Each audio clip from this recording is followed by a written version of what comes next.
Bismillahirrahmanirrahim. Assalamualaikum warahmatullahi wabarakatuh. Alhamdulillah ketemu lagi dengan BSM 159, bincang-bincang seputar Maidas 159 bersama Haryono Suhendro sebagai hostnya. Hari ini Alhamdulillah kita kedatangan tamu yang sesungguhnya adalah alumni Maidas 159 dan pernah magang ke Jepang. Yang pertama adalah Saudara Aji Susanto. Ohayo gozaimasu. Alhamdulillah. Kemudian yang kedua adalah Daryono Hadi Pranata. Ohayo gozaimasu. Oke. Onki desu ka? Alhamdulillah. Saya tidak akan banyak-banyak untuk berbicara bahasa Jepang karena saya belum belajar. Baru hari ini dicatat 2 kalimat saja, 2 kata. Nah, saya ingin berbincang pertama terkait mengenai awal ya, cerita sebelum Anda masuk ke SMK PGRI Jatibarang. Apa sih obsesinya ketika tahun 2015 sebelum Anda ingin masuk dan bergabung dengan Maidas 159? Mulai siapa? Ajis. Kalau saya sendiri obsesi masuk SMK PGRI Jatibarang itu karena ingin pergi ke Jepang, Pak. Pengen pergi ke Pergi Jepang. ke Jepang, iya. Oke. Mendengar dari senior-senior gitu, udah sukses di Jepang kayak gini. Dan saya pikir SMK PGRI Jatibarang adalah jembatan yang bagus buat saya untuk pergi ke Jepang. Baik, intisarinya adalah Anda ingin ke Jepang ya, melalui SMK PGRI Jatibarang. Kalau Daryono? Ya, saya juga sama, saya dari awal pengen ke Jepang karena berpikir jenjang karirnya lebih bagus setelah sepulang dari Jepang. Ya, di sana juga saya pikir banyak hal yang tidak bisa dipelajari di sini, tapi saya bisa pelajari di Jepang. Kemajuan teknologinya dan berbagai macam budayanya. Kemudian bahasa juga. Baik. Berarti Anda mendapatkan informasi ke Jepang adalah dari kakak tingkatnya ya, yang dulu pernah berada juga di SMK Maidas 159. Bagaimana Anda kemudian ada ketertarikan untuk ke Jepang gitu kan, padahal Anda sendiri belum paham Jepang itu seperti apa, bahasanya bagaimana dan seterusnya gitu. Apa sih yang melatar belakangi motivasi Anda untuk bisa atau berkeinginan untuk ke Jepang? Kalau saya orang tua, Pak. Orang tua? Iya. Bagaimana dengan orang tuanya? Ya, karena kan dulu saya termasuk keluarga yang tidak mampu. Jadi saya pikir Jepang adalah ya bisa dibilang tujuan utama lah. Tujuan utama buat membahagiakan dan memperbaiki ekonomi ya. Iya, Pak. Baik. Begitu Daryono? Kalau saya karena emang didasari rasa ingin tahu ya Pak, dulu saya suka belajar hal-hal baru. Jadi saya pikir di Jepang saya bisa belajar hal-hal baru, bertemu dengan orang banyak, bukan cuma orang Indonesia tapi juga ketemu orang Jepang, orang Brazil dan sebagainya. Oh, banyak orang ya di sana, tidak hanya dari Indonesia saya kira yang datang ke Jepang, dari berbagai negara gitu ya. Berbagai negara. Baik. Coba kita kilas balik ya. Ketika Anda akan masuk ke SMK PGRI Jatibarang. Karena sekarang ini SMK PGRI Jatibarang ini terkena hoax ya. Iya, Pak. Bahwa masuk SMK PGRI Jatibarang itu ada yang bilang ya, ada yang bilang 5 juta, ada juga yang 10 juta, ada juga yang 15 juta.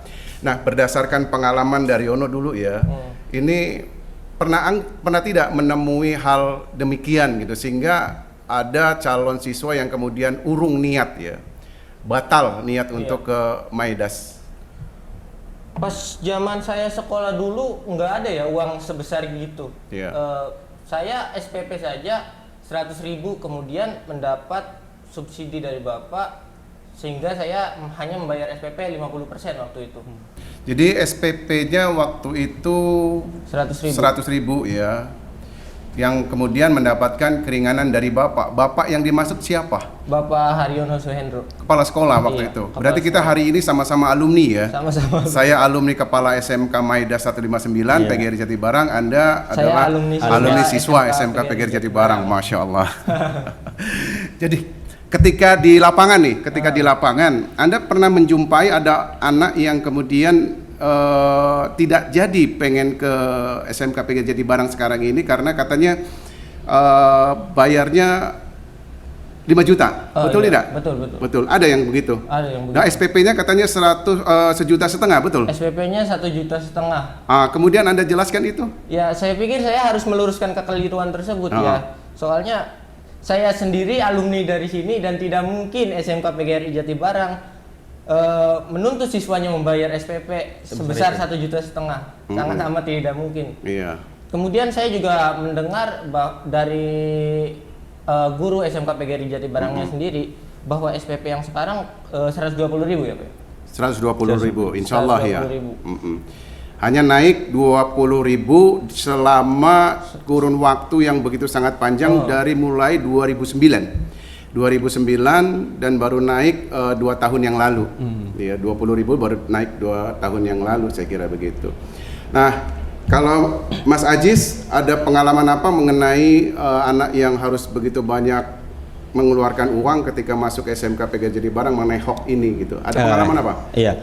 Kalau misalnya bayarnya sebesar itu mungkin banyak siswa atau siswi yang tidak bersekolah ya Pak ya. Contohnya anak yatim misalnya. Anak yang kurang mampu gitu. Contohnya saya. Gitu. Saya kan dulu tidak mampu. Kalau misalnya bayarnya sebesar itu mungkin saya tidak bersekolah gitu. Bisa jadi tidak bersekolah. Dan tidak bisa melanjutkan sekolah ke jenjang yang lebih tinggi gitu ya Pak ya. Baik.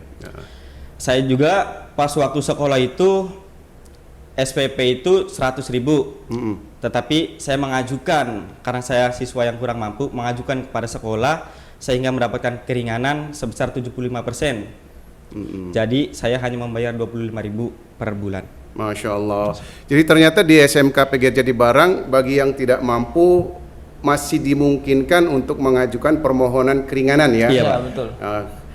Termasuk di dalamnya adalah DSP bangunannya ya. Tadi Kak Daryono mengatakan bayarnya 100.000 tapi kemudian mendapatkan keringanan 50%. sehingga 50% dan hanya 50.000 dalam 1 bulan SPP-nya. Iya. Nah, sedangkan Mas Ajis mendapatkan keringanan 75% sehingga bayarnya hanya 25.000 rupiah saja. Iya, Pak. Jadi demikian ya sebenarnya bahwa di SMK PGRI Jatibarang ini bukanlah sekolah mahal, tapi sekolah yang terjangkau. Iya. Sekolah yang dimana misinya adalah membantu semua masyarakat, terutama anak yatim dan tidak mampu untuk tetap bersekolah. Iya Pak. Iya, betul. Mungkin Anda juga sepakat ketika saya akan mengatakan kalau seandainya orang miskin dihambat untuk bersekolah, bagaimana kemudian dia akan menjadi orang kaya? Iya, Kan nggak Pak. mungkin gitu Benar. ya. Setuju saya kira ya. Setuju Pak. Setuju, Pak. Baik, kita lanjutkan perbincangan kita menyangkut ketika di sekolah di Maidah 159 ya. Pengalaman apa sih yang kemudian pernah tertoreh di dalam benak ya, dalam hati sampai sekarang tidak pernah lupa? Ada pengalaman apa? Oh, kalau saya pernah juara gitu Pak. Pernah juara Waktu apa? sekolah ya, juara LKS. LKS itu lomba keterampilan siswa tahun 2017. LKS Toyota. Waktu itu saya juara 1. Alhamdulillah ya. Khusus di bidang Di bidang otomotif. otomotif. Saya dengar bahwa Ajis ini termasuk aktivis ya Iya, Pak. di Pramuka ya. Dan saya pernah juga melihat pentas seni ketika menjadi RT yang bolot RT yang Iya, bolot, di mana juga ada yang gagu dan sebagainya. Itu luar biasa saya kira ya. Oke. Ketika Anda bergabung dengan Pramuka di SMK PGRI Jatibarang, banyak memberikan kontribusi juara ya. Pak. Dalam 1 tahun Alhamdulillah. berapa kali mengikuti lomba dan berapa kali menjadi juara umum? Kalau 1 tahun itu banyak Pak. Bisa sampai 10 kali. Dan dalam 1 tahun saya pernah menjuarai 5 kali juara umum. 5 kali juara umum dalam 1 tahun. Berapa piala yang dibawa itu ketika 5 kali pelaksanaan kegiatan lomba Pramuka itu? Waduh, kalau itu banyak banget Pak, banyak sekali. Gak bisa kehitung ya? Gak bisa kehitung. Masya Allah. Saking banyaknya Saking ya? banyaknya. Saking banyaknya. Tantangan terberat di lomba yang mana? Tantangan terberat itu di lomba yang napak tilas. Napak tilas. Yang jalan kaki dari Kuningan sampai Cirebon. Dari Kuningan Sampai sampai Cirebon. dengan Cirebon, pelaksanaan napak tilas Napak gitu ya? tilas, iya. Jalan kaki. Jalan kaki. Itu tingkat apa? Kalau saya masuknya tingkat yang umum. Tingkat umum. Iya, ada pelajar juga Pak. Tingkat pelajar. Se-Indonesia, se-Jawa Barat? Se-Indonesia. Se-Indonesia, Iya. Masya Allah. Anda pernah mengikuti lomba napak tilas di Kuningan, Iya. berjalan sampai dengan Cirebon, Iya. dan tingkatnya adalah tingkat nasional ya? Iya Pak. Juara apa? Waktu itu seharusnya bisa jadi juara 1 Pak, tapi 1 kilometer atau 500 meter lagi itu yang perempuan saya, teman saya itu pingsan gitu. Oh, Jadi tidak bisa melanjutkan jadi perlombaan. menolong. Iya. Wah, ini luar biasa ya dari sisi kemanusiaan ya. Iya, Iya, tapi betul. ada yang juara juga Pak. Ada yang Iya, juara juga. Ada kawan yang juara ya? 3. Iya, kawan Iya. dari PGRI juga. Iya, artinya begini, Anda mestinya juara 1. Mestinya. Mestinya juara 1, tapi karena kawan di belakang pingsan, Iya. 500 meter lagi Iya. harus mengorbankan juaranya Juara itu. untuk menolong kawannya Kawan. yang pingsan. Pingsan. Ini Iya, kan Pak. sangat luar biasa ya. Dan saya kira sisi kemanusiaan Mas Aziz ini sangat hebat lah saya kira ya. Alhamdulillah, Dan Pak. saya kira harus dikembangkan begitu dengan menggugurkan juaranya untuk lebih banyak menolong. Oke, sekarang ke Daryono ya. Saya mendengar Daryono ini lebih aktifnya di akademik ya. Iya. Sampai-sampai lupa pulang gitu. Ya, lupa pulang sehingga selalu saja tiap harinya mesti sampai rumah itu malam. Betul dah? Betul. Betul. Coba bisa ceritakan? Ya, dulu saya kebetulan alumni dari jurusan teknik pemesinan ya. Oke. Namanya sekarang masih teknik pemesinan. Masih Iya. pemesinan ya. Saya lulusan dari teknik pemesinan. Kemudian dalam waktu 3 tahun saya sekolah, saya lebih banyak menghabiskan waktu di workshop teknik pemesinan. Jadi di sana saya menghabiskan waktu untuk belajar membubut, tapi lebih banyaknya belajar gambar manufacturing. Belajar AutoCAD. AutoCAD dan Autodesk Inventor. Autodesk Inventor. Kebetulan yang paling berkesan sih menurut saya pas apa itu namanya, uji kompetensi ya? Uji kompetensi. Kenapa dengan uji kompetensi? Karena pas uji kompetensi itu kita membuat berbagai macam mesin gitu. Jadi kita ngitung sendiri kayak bagaimana cara agar mesin ini bisa bergerak sesuai yang kita inginkan, terus kita menghitung momen dan sebagainya gitu. Dari mesin itu sendiri. Intinya mulai dari perencanaan sampai dengan manufaktur, kemudian finishing itu dilakukan secara keseluruhan ya oleh sendiri gitu ya. Ya bukan saya sendiri sih, maksudnya itu Kelompoknya. ada timnya. Berkelompok. Bagian saya kan membuat desain gambarnya, membuat mesin seperti apa gitu. Iya, Kemudian iya, iya. ya teman-teman yang di lapangannya membubut, kemudian mengefries, mengelas dan sebagainya. Oke, jam berapa sih harusnya pulang sekolah secara normal ya?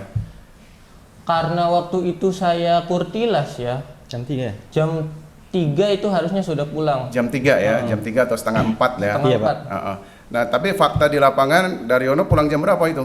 Saya biasanya pulang sekitar jam 9. Jam 9 malam untuk di bengkel belajar lagi. Tapi harus saya tekankan itu atas dasar kemauan sendiri ya, Kemauan tidak sendiri. ada paksaan dari sekolah maupun guru-guru SMK PGRI Jatibarang. Ada nggak gurunya yang kemudian ngelateni, ngajari? Ada. Ada di tempat. Pasti ada di tempat. Terus ada biaya tambahan? Enggak ada. Nggak ada biaya tambahan sama sekali. Nggak ada biaya Ibumu tambahan. marah nggak tuh pulang jam 9 jam 9? Ya sebenarnya sih ya marah, cuma saya kan menjelaskan bahwa di sekolah saya juga nggak main-main gitu. Saya benar-benar belajar ya.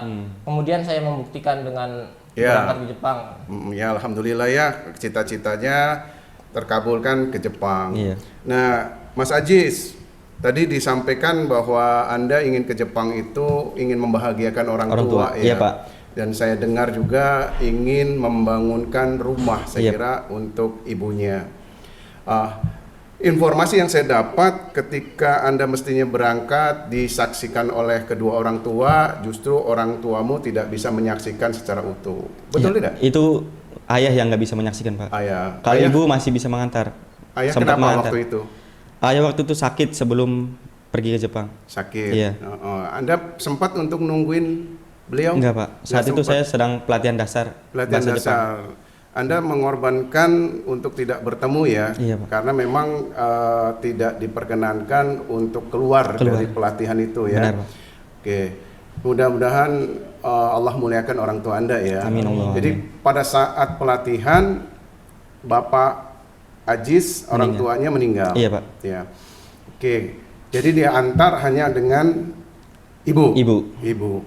Nah, ketika Anda di Jepang katanya ibunya meninggal. Iya, Pak. Betul. Betul, Pak. Gimana perasaan Anda waktu itu? Oh, udah campur aduk, Pak. Oh. Itu waktu tahun pertama kalau nggak salah. Tahun pertama ibu meninggal, jadi pikirannya udah nggak benar gitu. Misalnya udah pengen pulang. Tapi karena ada keluarga lain yang menguatkan gitu, sabar.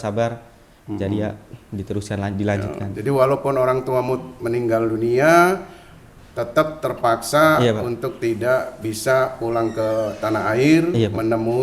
menemui untuk lebih pada menyelesaikan apa yang menjadi tugas di Jepang. Iya, Pak. Tapi setidaknya setelah pulang dari Jepang, keinginan orang tua untuk membuat rumah bisa terrealisasikan nanti. Alhamdulillah.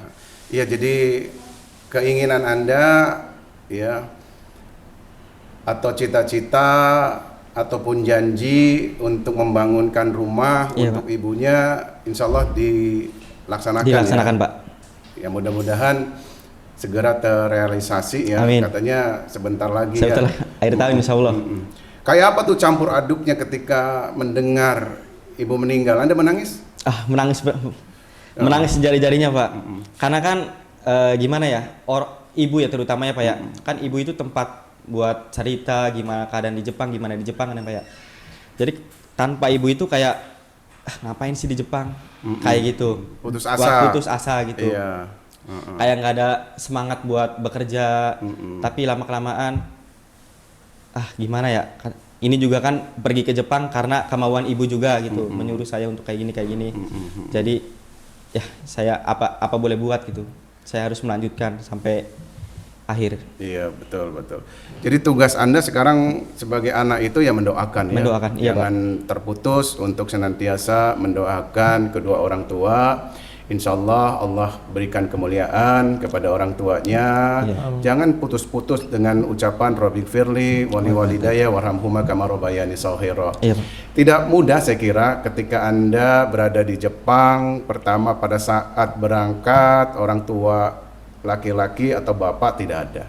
Ketika sudah sampai di Jepang 1 tahun, ibumu juga tidak ada gitu ya. Tidak mudah orang bisa keluar dari keadaan semacam itu gitu ya. Dan tentu ini hal yang luar biasa ketika ketegaran itu ada pada diri Mas Ajis ya. Nah, motivasi dari mana ketika Mas Ajis ini bisa keluar dari kesedihan itu?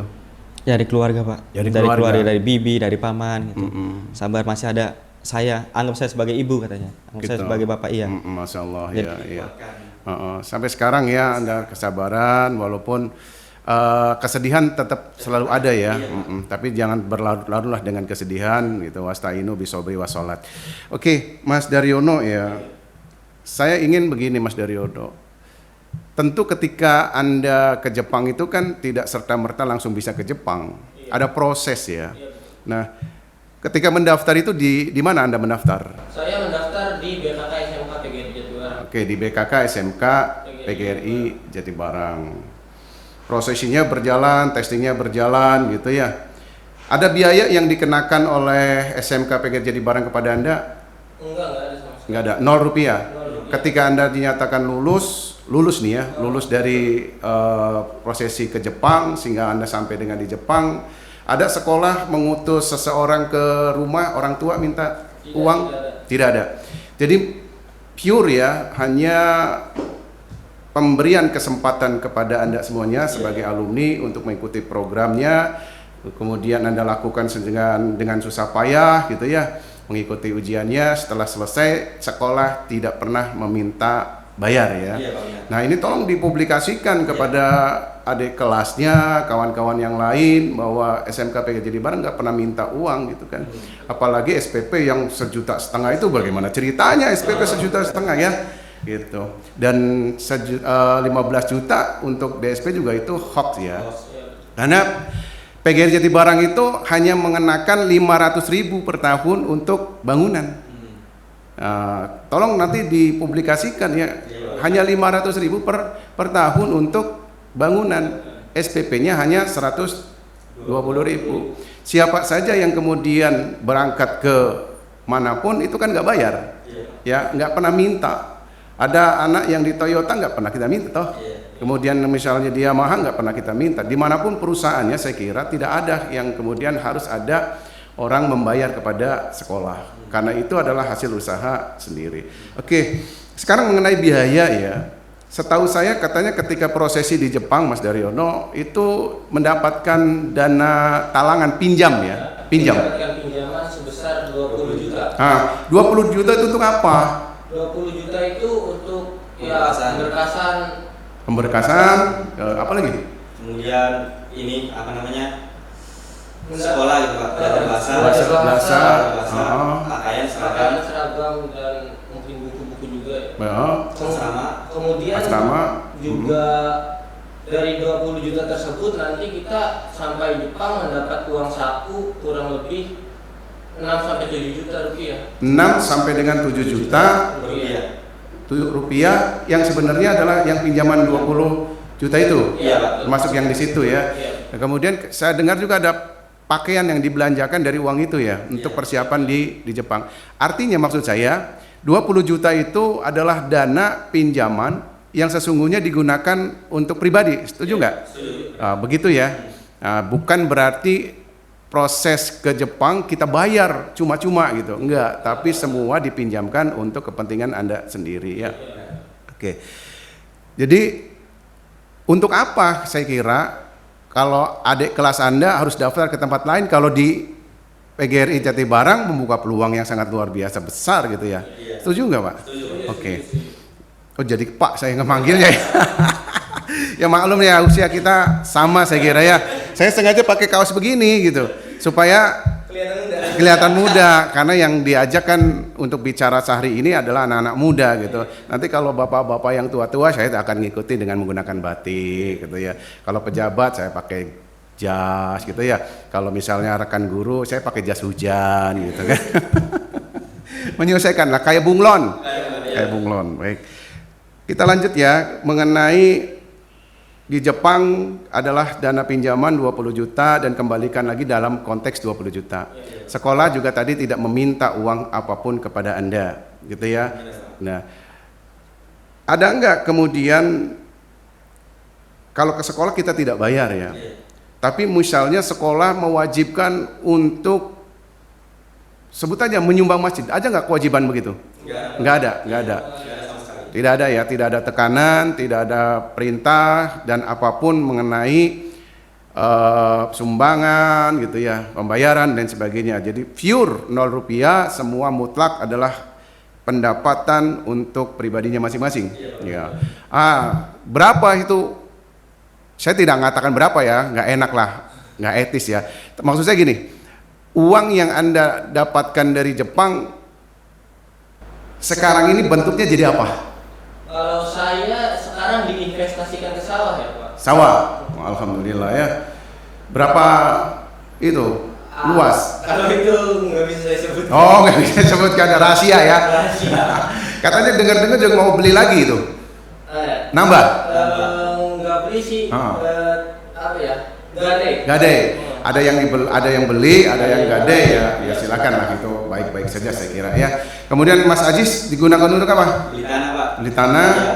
Kemudian akan dilakukan. Akan dilakukan untuk pembuatan rumah. Rumah yang tadi katanya untuk ibu ya. Ya, kita nazarnya saya kira diwujudkan ya, bahwa saya ke Jepang pengen bikin rumah untuk ibu, walaupun ibu sudah tidak ada, ya tetap diwujudkan nazarnya saya kira begitu. Insya Allah mendapatkan keberkahan. Sebagai penutup ya, Pak. Penutup ya, beberapa pertanyaan saya kira penutupnya. Apa kesan yang Anda dapati ketika Anda di Jepang? Kalau untuk saya sendiri ya kesannya apa ya? Jepang ini negara yang hebat. Apa tuh hebatnya? kayak segalanya disiplin, benar-benar disiplin, kayak jam masuk kerja atau lalu lintas, terus budaya mengantri di sana sangat kuat sendiri. Nah, awal-awal kesulitan nggak di sana? Kalau Mas Aziz biasanya tidak kesulitan dalam konteks disiplin, iya, nggak? benar, Pak. Sebenarnya enggak sih Pak, soalnya SMK PGRI Jatibarang sendiri ibaratnya gimana ya, mencerminkan Jepang itu sendiri Pak. Iya benar. Jadi gitu. kayak Disiplinnya. disiplin dari potongan rambut, berseragam, kemudian jam masuk. Telat kan nggak boleh, sama sekali nggak boleh dulu. Iya, ya sekarang pun sama gitu. Iya. Jadi sebenarnya SMK PGRI Jatibarang sudah melatih Anda dalam konteks disiplin ya. Benar, Dan ternyata konteks disiplinnya itu punya manfaat ketika di Jepang ya. Iya, Pak. Sehingga dalam upaya adaptasi mengenai disiplin dengan orang Jepang sudah menjadi hal yang biasa saya Iya, kira. tidak Gitu ya. masalah. Tidak ada masalah sama sekali. Tidak ada masalah Iya. sama sekali ya. Tempat wisata nih, saya tanya wisata di Jepang. Pernah kemana? Siapa dulu? Mas Daryono Aziz? dulu aja. Oh, Mas Daryono. Yang sering jalan-jalan. Yang sering Kalau jalan-jalan. Iya. Saya kebetulan di Jepangnya kan tinggalnya di Fukuoka. Kalau melihat di peta Jepang itu jauh sekali ya dari Tokyo. Liburan pertama saya itu naik ke Gunung Fuji. Naik ke Gunung Fuji, cuma apesnya pas di atas ada badai, jadi saya langsung disuruh turun. Jadi nggak sampai puncak. Ini nyampe puncak cuma Sebentar. nggak istirahat sih. Nggak istirahat, langsung turun lagi. Makan doang terus langsung turun lagi pas itu. Oh gitu, ya. Kemudian saya juga pernah ke Tokyo. Ke Tokyo itu waktu itu dari tempat saya menghabiskan waktu 2 hari memakai kereta. 2 hari? 2 hari 2 malam? Enggak, 1 hari. 1 hari? 1 malam, kemudian ya 2 hari 1 malam. 2 hari 1 malam. 2 hari 1 malam. Naik kereta? Naik kereta. Jadi di kereta aja sih selama Di itu? kereta aja. Cuman saya pas waktu itu menginap di tempat saya, di tempat teman saya yang ada di Shiga, daerah Shiga itu deket-deket Osaka lah. Oh, untungnya kereta di sana bagus-bagus ya. Nginep juga kan di rumah saya. Oh, yang nginep juga di rumah. Oh, sempat nginep ya. Iya, sempat nginep, Pak. Nah, Mas Aziz ini yang saya dengar dulu di Indonesia senang selorok-selorokan ya. Di Jepang, Pak. Di Indonesia di Indonesia. Oh, iya. tanah liat gitu ya. Kalau habis hujan ya Pak. Nah, habis hujan, jembrangan. Karena anak pramuka mah ya begitu gitu. Betul. Nah, sekarang saya dengar pernah Mas Aziz itu berlatih apa, ski ya? Snowboard, Pak. Snowboard. Iya. Coba bisa ceritakan. Ya. Langsung bisa atau Oh, pertama itu jatuh-jatuh, Pak. Oh. Jadi ini bagian belakang ya, maaf ya, pantat ini sakit banget, Pak. Pas awal-awal main snowboard itu. ada nggak tukang urut di sana? Enggak ada. Sebelumnya sih ada. Ada. Kawan sendiri. Bukan. Orang Jepang. Orang Jepang bisa ngurut. Bisa ya. Masya Allah. Ternyata tukang urut sampai Jepang juga ya. Cuma kalau di sana bayarnya misal 60 menit gitu Pak. Oh, iya. Oh, pakai jam makanya. Ahli tulang juga sebenarnya ada, Pak. Oke, ya mestilah kalau di sana ya. Ahli baja aja banyak di sana, apalagi hanya sebatas tulang. Terus lanjutkan ceritanya. Iya, jadi awal-awal itu karena nggak bisa, Pak, jatuh lagi, baru bangun jatuh lagi. Jadi badan itu pada sakit gitu. Iya. Apalagi besoknya kan kerja. Dari pada sakit, intinya yang menyenangkan tapi bikin sakit badan gitu. Ya. Tapi lama-kelamaan itu 2 kali 3 kali udah terbiasa. Udah biasa ya. Ya untungnya udah tertempa ya. Iya. Biasa di Indonesia bal-balan, udan-udanan. Iya. Kalau bahasa kita berabadan udah adu kaki gitu Adu ya. kaki. Tiba ke Selarak ya beli papa gitu ya. Untungnya seperti itu dulu gitu ya. Ya walaupun pada kenyataannya ketika main di sana lagi tetap sakit aja gitu ya. Oke. Baik. Sebagai penutup ya saya kira, apa yang ingin Anda sampaikan kepada pertama anak-anak yang akan masuk ke SMK PGRI Jatibarang, di kelasnya yang mau masuk ke SMK PGRI Jatibarang. Kemudian barangkali yang kedua disampaikan untuk adik kelasnya yang bersiap-siap punya keinginan ke Jepang. Silakan. Ya, untuk adik-adik yang mau ke Jepang, entah yang mau daftar ke SMK PGRI ataupun sekarang siswa SMK PGRI itu sendiri, saya punya pesan bahwa jangan menjadikan Jepang itu tujuan akhir kalian. Oke. Kalian di Jepang itu cuma beberapa tahun, paling 3 tahun atau 5 tahun gitu. Setelah itu kan tetap pulang ke Indonesia. Jadi saya cuma berpesan manfaatkan waktu yang singkat di Jepang itu sebaik-baiknya. gunakanlah untuk ikut ujian bahasa Jepang atau ikut ya lomba apa gitu. Kalau lomba itu banyak di sana. Misal kalau saya kan lemah di bagian olahraga, jadi saya pernah ikut lomba di sana itu lomba membuat bumpo ya Pak. Membuat bumpo itu membuat karangan bahasa Jepang. Oh gitu. Jadi- Syair bukan? Bukan kayak Esai. cerita gitu. Oh, membuat cerita. Ya. Membuat karangan bahasa Jepang. Terus yang utamanya jangan lupa kalian ke sana itu buat belajar. Kalau uang itu udah pasti dapat soalnya kalian kerja. Cuma kalau ilmu kalian nggak belajar nggak bakal dapat. Baik.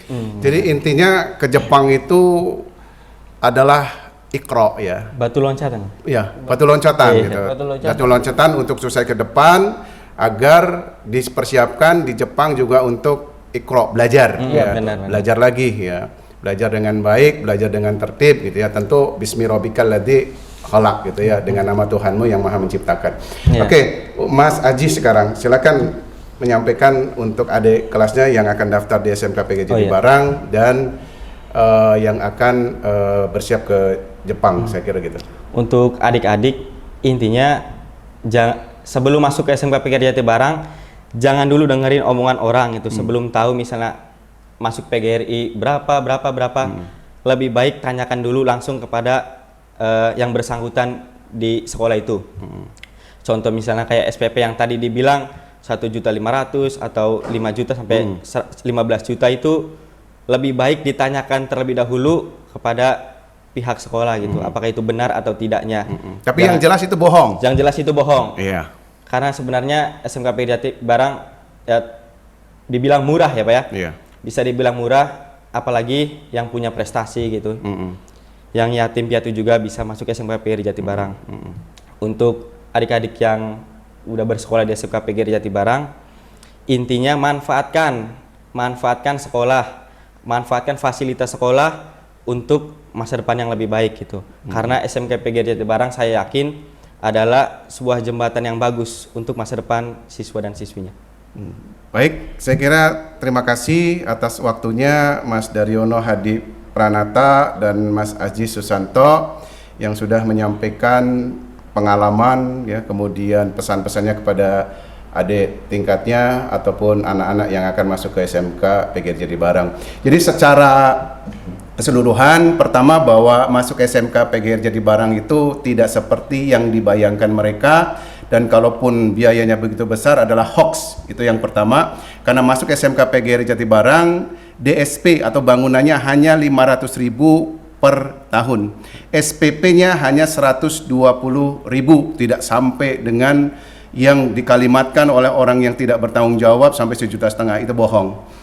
Yang kedua, ketika Anda ingin bergabung dengan SMK PGRI Jatibarang, yang paling harus dipersiapkan adalah disiplin, karena tadi disampaikan disiplin inilah yang menjadi modal utama kakak tingkatnya bisa ke Jepang dengan baik. Demikian perjumpaan kita di BSM 159, bincang-bincang seputar Maida 159. Saya Haryono Suhendro. Terima kasih. Wabillahi taufik wal hidayah. Assalamualaikum warahmatullahi wabarakatuh. Waalaikumsalam warahmatullahi Terima kasih. wabarakatuh. Ya, Allah. Makasih udah Makasih. diundang Pak. Ya, sama-sama. Iya. Kapan-kapan diundang lagi. Iya, Mas, siap. Siap. Insya Allah dengan tema yang berbeda, saya Iya, kira Pak. gitu.